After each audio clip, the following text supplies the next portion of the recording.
Software bills of material. Everyone knows that somehow they're crucial to cybersecurity. But deciphering these documents, known in the vernacular as SBOMs, has been a challenge for many agencies. The Silicon Valley Innovation Program aims to help. It's part of the Homeland Security Science and Technology Directorate, and it has a program to promote development of what it calls supply chain visibility tools.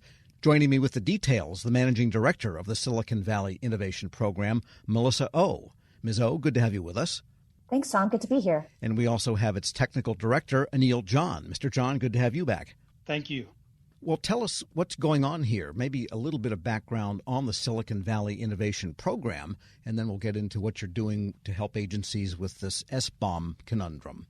I guess you have to read SBOMs, and nobody knows how to do it. That's right. Well, thanks, Tom. Really glad to be here. And the Silicon Valley Innovation Program within the Department of Homeland Security's Science and Technology Directorate is focused on working with the startup community and identifying problems that they can help us solve by baking in some of the pain points that DHS has into the commercial products that they're developing. And so by leveraging the other transaction authority, we're able to more quickly reach the startup community and get them under contract quite quickly and get them working on some of our hard problems within DHS. Yeah, Anil, tell us about SBOMs, because it sounds like a great idea. Read the ingredients and you know what's in your software. But in fact, these are complex documents. There could be thousands of components in a given software program. And there are competing, I guess, standard languages for expressing SBOMs. Fair to say?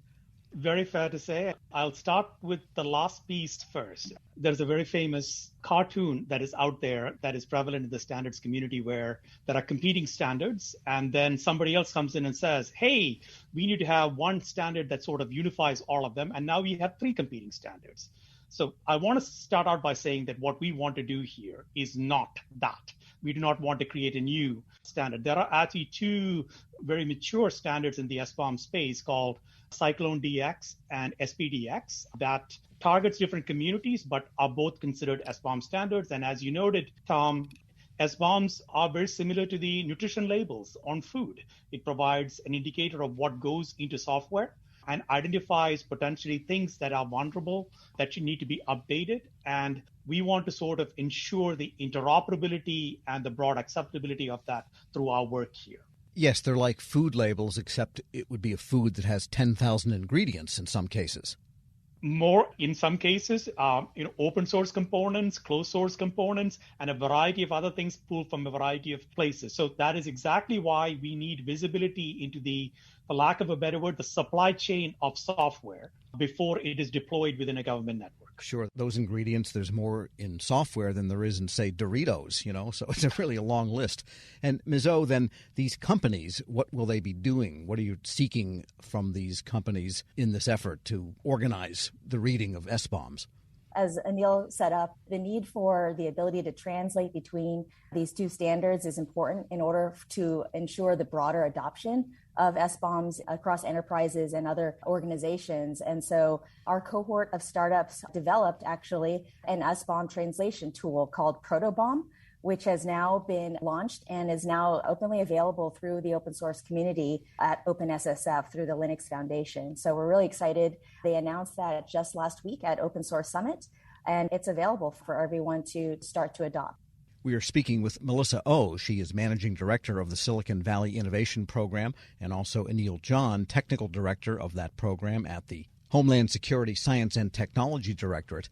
And is the overall goal then to maybe abstract for a given agency practitioner the SBOM, which is this big document, and such that they can apply some of these new products that you're having developed to an SBOM and figure out what the SBOM is telling them, because maybe there's only 10% of it that might be of concern in a given package? I think that is spot on. It's more along the lines of agencies or organizations or even tool builders should not need to worry about the format and the standards that are being used for SBOM. But if by using the Protobomb that Melissa mentioned, they have the ability to sort of, automatically translate that and sort of ingest it without having to worry about all of that. And to your point there, the projects that we are funding, the Protobomb piece is an artifact that is going to be baked into all of the capabilities that we are funding. For example, like visualization SBOMs, the ability to sort of visualize software right within the SDE, right within SIEM products, and show connectivity to like vulnerabilities and things like that. That's the high-level piece that is really important, because SBOMs by themselves just show you what is in there, but it doesn't directly tell you if something is vulnerable or not. So the products that we're building and having our companies build are actually doing that connectivity, and Protobomb abstracts and sort of makes the translation war go away, or the format war go away. And it sounds like it does this in a situation that is context sensitive. That is, if you're in your SIEM program, you need one view. And if you're maybe, I don't know, in acceptance or runtime type of situation, then you need another view. That is absolutely correct. We fully realize that obviously different entities within an enterprise need to look at this, whether it is a developer that is building software, having it directly visible within their software IDE, whether it is a system administrator, having it visible across the enterprise, and somebody who's sort of looking in a software in general and what the assets that they have, having the ability to visualize that as well. So all of those capabilities are something that are being built out by the cohort of companies that we are funding, and underneath the covers, all of them are also baking in the Protobomb translation software into their products, such that basically they don't have to worry about the format that the SBOM comes in. Right. And by the way, Protobomb only has one B in it, correct? That is correct. Make sure we get that spelling right. And Melissa, tell us about the programmatic aspects of this. You have multiple vendors involved in the Protobomb effort. How do they get along, and what's the intellectual property sharing piece of all of this from, again, the project standpoint? So as far as the companies are concerned, they're working collaboratively together as a cohort. Their IP is their IP. They're contributing to the open source. They're developing their own products and tools and solutions independently, but because they're pulling in Protobomb, they work collaboratively together. And so they're doing great. They just finished phase 1. They're all entering phase 2. And by the end of phase 4, they'll have solutions that are completely commercialized and available for acquisition by government organizations or commercial enterprises. Many of them are actually commercializing their existing product suites now, and by the end of phase 4, they'll have fully functioning commercial capabilities. And it sounds like the Cybersecurity and Infrastructure Security Agency, CISA, one of your maybe partner components at DHS, could be a channel for getting this in front of individual agencies, since they do that with so many other types of cyber concerns. Absolutely. CISA is our partner in this project, and they've been advocating for the work that we're doing with the companies as well. And so we're working very closely with Alan Friedman, who I'm sure has been on the pod before. He's definitely a great advocate for what we're doing here. And what is delivered is a usable product, an application that is already compiled and has an interface, and people can say, shove their SBOMs in and get some wisdom out of them. Anil?